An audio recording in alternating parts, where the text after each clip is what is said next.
नमस्कार. नवीन व्हिडिओ सोबत पुन्हा तुमचे स्वागत. आजच्या व्हिडिओत आम्ही निघालो आहोत समृद्धी महामार्गावरून नागपूरसाठी. नवी मुंबई ते नागपूर 6 दिवसाचा हा आमचा प्रवास कसा होता, कुठे राहिलो होतो, काय काय पाहिले हे आम्ही या सिरीजमध्ये सांगणार आहे. तरी खारघर टू नागपूर या संपूर्ण सिरीजला नक्की पहा. आज आमच्या ट्रिपचा पहिला दिवस आणि आमचे पहिले ठिकाण होते वेरूळची लेणी, जिला एलोरा केव्स म्हणून पण संबोधले जाते. ही लेणी छत्रपती संभाजीनगर ह्या जिल्ह्यात असून सिटी सेंटर पासून 30 किलोमीटर उत्तरेकडे आहे. नेहमीप्रमाणे सकाळी 7 वाजता घरातून निरोप घेऊन गुगल मॅपच्या साहाय्याने आम्ही आमचा प्रवास चालू केला. सोबत आणलेला नाश्ता ठाण्यानंतर व समृद्धी महामार्ग सुरू होण्याआधी केला. त्यानंतर टोल भरून आम्ही समृद्धी महामार्गावर प्रवेश केला. ही ट्रिप प्लॅन करण्याचा पहिला आमचा उद्देश होता मुंबई ते नागपूर झालेला हा समृद्धी महामार्गाचा अनुभव घेणे, ज्याला हिंदू हृदय सम्राट बाळासाहेब ठाकरे महाराष्ट्र समृद्धी महामार्ग असे नाव देण्यात आलेले आहे.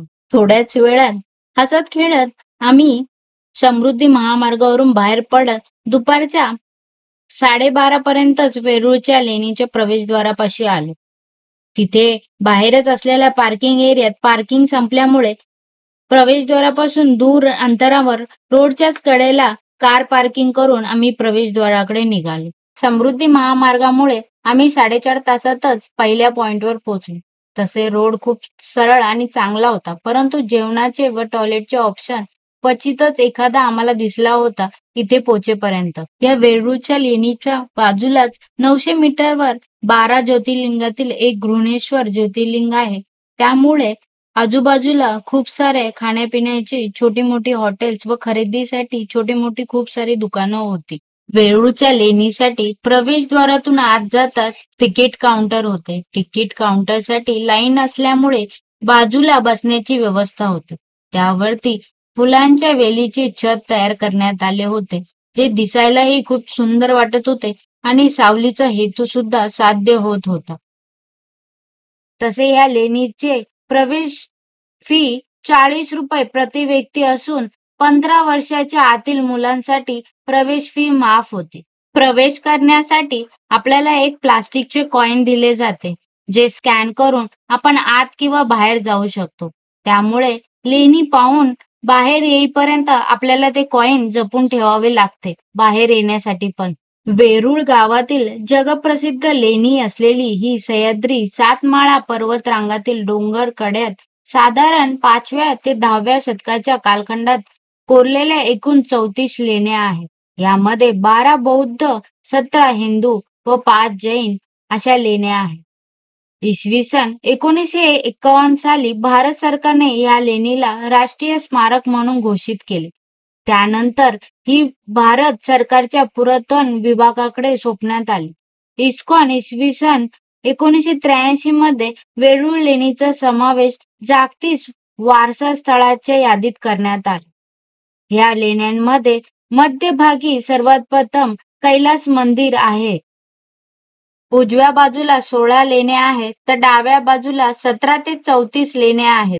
आता व्हिडिओत दिसणारा हे कैलास मंदिराचे प्रवेशद्वार आहे.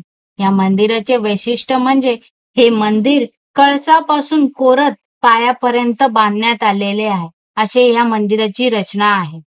संपूर्ण पर्वत बाहेरून मूर्तीसारखा कोरलेला आहे. ते द्रविड शैलीचे मंदिर म्हणून आकारले गेलेले आहे. एकूण 276 फूट लांब, 154 फूट रुंद हे मंदिर केवळ एका खडकात कापून बांधलेले आहे.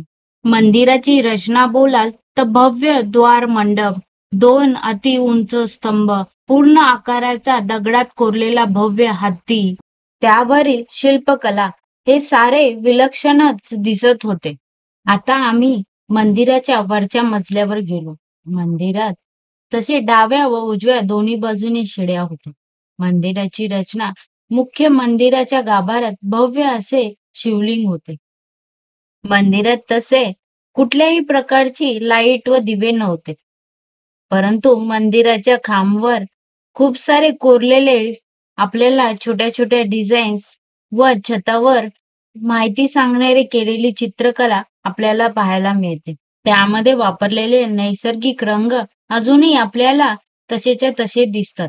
मंदिराच्या बाहेर आपल्याला खुल्या मंडपात चप्पल काढण्याची व्यवस्था व बसण्याची व्यवस्था दिसेल. त्याच्या समोरच एक नंदी मंडप आहे.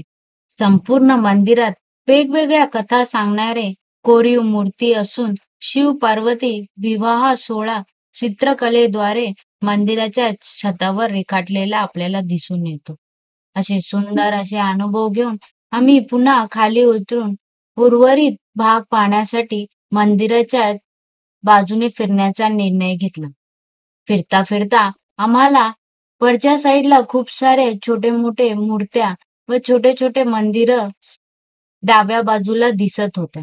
त्याचबरोबर मंदिराच्या भोवती असलेले हे हत्ती भव्य असे काही काही ठिकाणी खंडित झालेले दिसत होते. कारण ही लेणी काही काळ निजामच्या नियंत्रणात होती. त्यामुळे आक्रमणांमुळे ही अवस्था असण्याची आशंका आहे. आता व्हिडिओत दिसणाऱ्या भिंतीवर रामायणाचे प्रसंग रेखाटलेले आपल्याला दिसून येतात. मंदिराच्या अशाच दुसऱ्या बाजूच्या भिंतीवर महाभारताचे प्रसंग रेखाटलेले आपल्याला दिसून येतात. आता आम्ही संपूर्ण मंदिर पाहून झाल्यावर मंदिरातून बाहेर पडत 1 ते 16 उजव्या बाजूला असलेल्या लेण्या पाहण्यासाठी गेलो. पहिल्याच लेणीच्या दिशेने वरती गेल्यावर आपल्याला मंदिराचा व्ह्यू पण वरून पाहता येतो. त्यामुळे मंदिराच्याच बाजूला असलेल्या 16व्या लेणीच्या दिशेने आम्ही वरती असलेल्या पायऱ्यांनी चढत मंदिराचा वरून दिसणारा व्ह्यू व लेण्या पाहण्यासाठी सुरुवात केली. दिसणाऱ्या अद्भुत दृश्याचा आनंद घेत आता आम्ही आमचा प्रवास पुढच्या दिशेने चालू केला. आता लेण्यांबद्दल बोलायचे झाले तर लेण्यांचे बांधकाम 6व्या ते 10व्या शतकापर्यंत वेगवेगळ्या कालखंडात बांधले गेलेले आहे. राष्ट्रकूट राजवंशाने हिंदू आणि बौद्ध लेण्यांचे बांधकाम केले तर यादव राजवंशांनी जैन लेण्यांचे बांधकाम केलेले आहे. बौद्ध लेणी समूहांमध्ये आपल्याला विहार, प्रार्थना गृह, बौद्ध भिक्षूंची निवासस्थाने, स्वयंपाकघर अशी रचना दिसते. गौतम बुद्धांचे शिल्प व बोधिसत्वाची मूर्ती याची शिल्प प्रामुख्याने पाहायला मिळते. प्रार्थना गृह असलेले 10 क्रमांकाचे विश्वकर्मा लेणे हे लेण्यात वैशिष्ट्यपूर्ण मानले जात. अप्सरा आणि ध्यानस्थ बुद्ध भिक्षू यांच्या शिल्पेचे आकलन या लेण्यांमध्ये पाहायला मिळते. हिंदू लेण्यांच्या समूहात कैलास मंदिराचा मुख्य समावेश असून हे भव्य मंदिर 2 राजांच्या कारकिर्दीत बांधले असावे असे इतिहासकारांचा अंदाज आहे. कैलास मंदिर हे अद्भुत शिल्पकलाकृती असून मनात घर करणारे मंदिरच आहे. जैन लेण्यांच्या समूहात आपल्याला कैलास मंदिराच्या डाव्या बाजूला असलेल्या 17 ते 34 गुफा असलेल्या दिशेकडे गेल्यावर 30 ते 34 अशा एकूण 5 गुहा मंदिरं तिथे आहेत. त्यामध्ये इंद्रसभा, छोटा कैलास, जगन्नाथ सभा आपल्याला पाहायलाच मिळते. 1 ते 16 गुफा लेण्या पाहता पाहता 1-1.5 तास कसा निघून गेला कळलेच नाही. आता आमचा मोर्चा आम्ही 17 ते 34 गुफेच्या दिशेने वळवला. तिकडे जाण्यासाठी एक कैलास मंदिराच्या डाव्या बाजूने ब्रिजवरून आपण 17 नंबरच्या केव पर्यंत पोहोचतो. 17 ते 34 गुफांमधील 29 ते 34 गुफा ह्या खूप दूर असल्यामुळे या ठिकाणी इलेक्ट्रिक व्हेकलचा पण ऑप्शन आहे. त्याची माहिती व चार्जेस आपल्याला प्रवेशद्वारापाशीच मिळते. या संपूर्ण गुफा लेण्या पाहण्यासाठी आपल्याला 3.5 ते 4 तास लागतातच.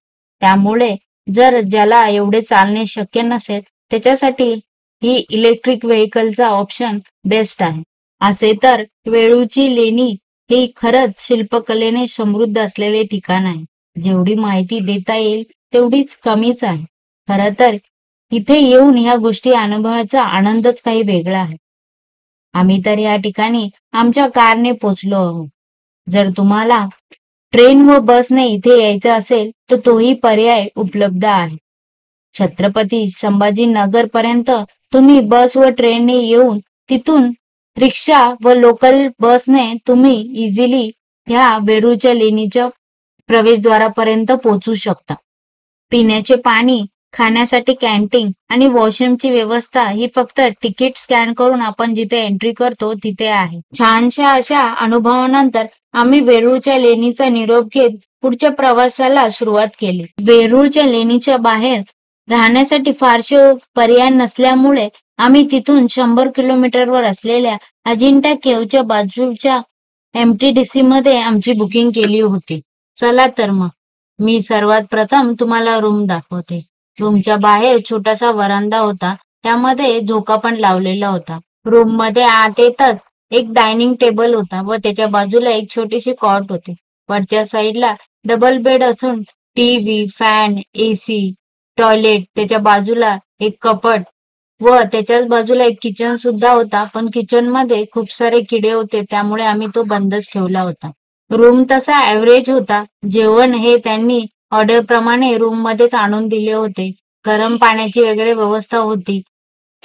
अजिंठा केव्हच्या बाजूला येऊन राहण्याचे उद्देश आमचे असे होते की दुसऱ्या दिवशी सकाळी उठून अजिंठा केव्ह पाहून आम्ही नागपूरच्या दिशेने प्रवास चालू करणार होता.